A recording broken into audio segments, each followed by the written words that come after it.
Alex Garber with ESPN. For the players, I know you talked about keeping the joy of the game, but I'm curious, it's a long season, right? And you guys have had the target on your back the entire time, the win streak being number one. How do you handle the unique pressure that comes with that? How do you keep the joy for so long when anxiety seems like a thing that could very easily set in?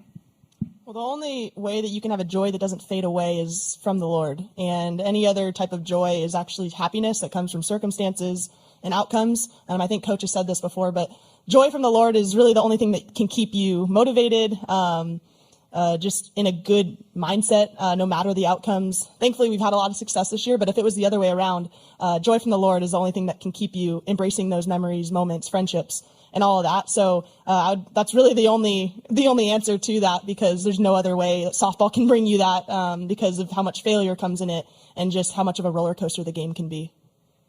1,000% agree with Grace Lyons. I went through that my freshman year.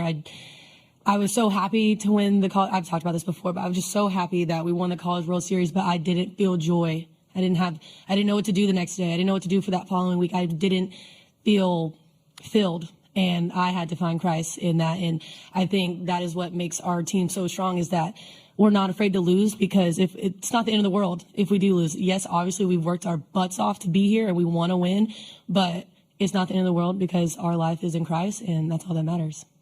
Yeah, I think a huge thing that we've really just latched onto is eyes up. And you guys see us doing this and pointing up, but we're really like fixing our eyes on Christ. And that's something where, like they were saying, you can't find a fulfillment in an outcome, whether it's good or bad. And I think that's why we're so steady in what we do, and our love for each other and our love for the game, because we know this game is giving us the opportunity to glorify God. Mm-hmm. And I just think once we figured that out and that was our purpose and everyone was all in with that, it's really changed so much for us. And I mean, I know myself, I've seen so much of a growth in myself with once I turned to Jesus and I realized how he had changed my outlook on life, not just softball, but understanding how much I have to live for, and that's living to exemplify the kingdom. And I think that brings so much freedom. And I'm sure everyone's story is similar, but we all have those great testimonies that have really shown how awesome it is to play for something bigger.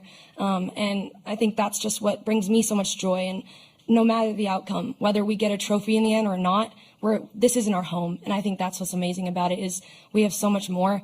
We have an eternity of joy with our Father, and I'm so excited about that. And yes, I live in the moment, but I know this isn't my home. And no matter what, my sisters in Christ will be there with me in the end, when we're with our King. So.